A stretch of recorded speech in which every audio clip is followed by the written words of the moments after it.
NEET UG 2026 paper leak मामले में CBI के हाथ एक और बड़ी कामयाबी लगी है। सीबीआई ने पुणे से एक और सीनियर टीचर को गिरफ्तार किया है, जिसकी पहचान बार्टिन की सीनियर फैकल्टी। आरोप बेहद गंभीर है। आरोप है कि मनीष ने परीक्षा से ठीक पहले छात्र को बार्टिन और जियोलॉजी के कई सवाल लीक किए थे। हैरान करने वाली बात यह है कि छात्रों को जो सवाल रटवाए गए उसमें से अधिकांश सवाल 3 मई को आयोजित हुए नीट परीक्षा के प्रश्न पत्र में हूबहू मौजूद थे। यानी जिस नेशनल टेस्टिंग एजेंसी एनटीए ने मनीष को नीट परीक्षा के लिए बतौर एक्सपर्ट नियुक्त किया था, वही एक्सपर्ट इस पेपर सिस्टम के लिए गद्दार निकला। एक्सपर्ट होने के नाते प्रश्न पत्र तक उनकी पूरी पहुंच थी और इसका फायदा उठाकर इसने बड़े खेल को अंजाम दिया। जांच एजेंसी के अनुसार यह पूरा खेल अप्रैल 2026 में शुरू हो गया था। आरोपी मनीष ने पुणे की ही रहने वाली मनीषा के जरिए नीट अभ्यर्थियों का एक ग्रुप जुटाया। आपको बता दें कि मनीषा को सीबीआई पहले ही 14 मई को गिरफ्तार कर चुकी है। सीबीआई का दावा है कि मनीष ने अपने पुणे स्थित घर पर एक स्पेशल कोचिंग क्लास चलाई। इस क्लास का मकसद सिर्फ पढ़ाना नहीं बल्कि लीक हुए सवालों को हल करवाना था। यहाँ उन्होंने बार्टिन और जियोलॉजी के सवाल छात्रों को बाकायदा समझाए, उनके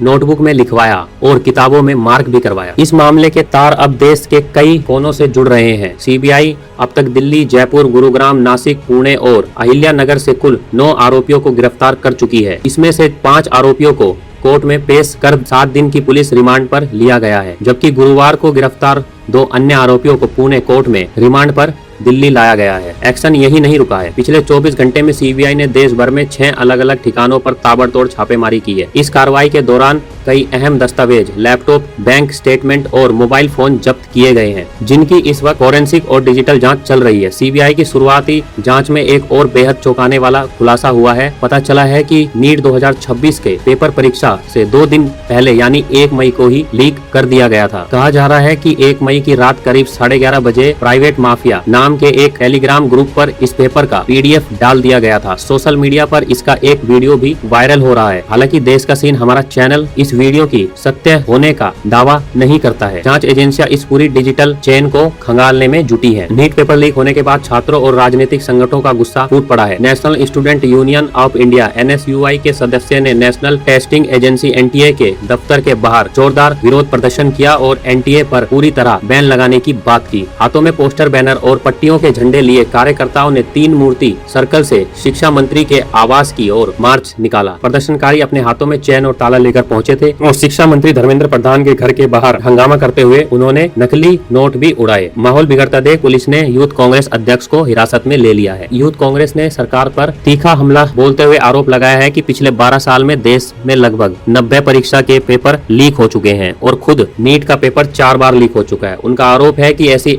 भ्रष्ट व्यवस्था खड़ी कर दी गई है कि जहां अमीर परिवार के बच्चे को सीटें मिल रही है और गरीब छात्र भुगत रहा है। दूसरी तरफ ये मामला अब देश की सबसे बड़ी अदालत तक पहुंच गया है। यूडीएफ ने सुप्रीम कोर्ट में एक याचिका दायर कर नेशनल टेस्टिंग एजेंसी यानी NTA को पूरी तरह भंग करने की मांग की है। इसी बीच शिक्षा मंत्री धर्मेंद्र प्रधान जी ने साफ कर दिया है कि सीबीआई इस पूरे नेक्सस की तह तक जाए। जैसे जैसे नए चेहरे सामने आ रहे हैं, यह साफ हो रहा है कि केस कैसे PDF फॉरवर्ड करके इस खेल को खेला गया। सीबीआई की कार्रवाई लगातार जारी है और इस मामले की हर अपडेट हम आप तक पहुंचाते रहेंगे। फिलहाल इस रिपोर्ट में इतना ही। आप देखते रहिए दुनिया की तमाम छोटी बड़ी खबरों के लिए देश का सीन। धन्यवाद।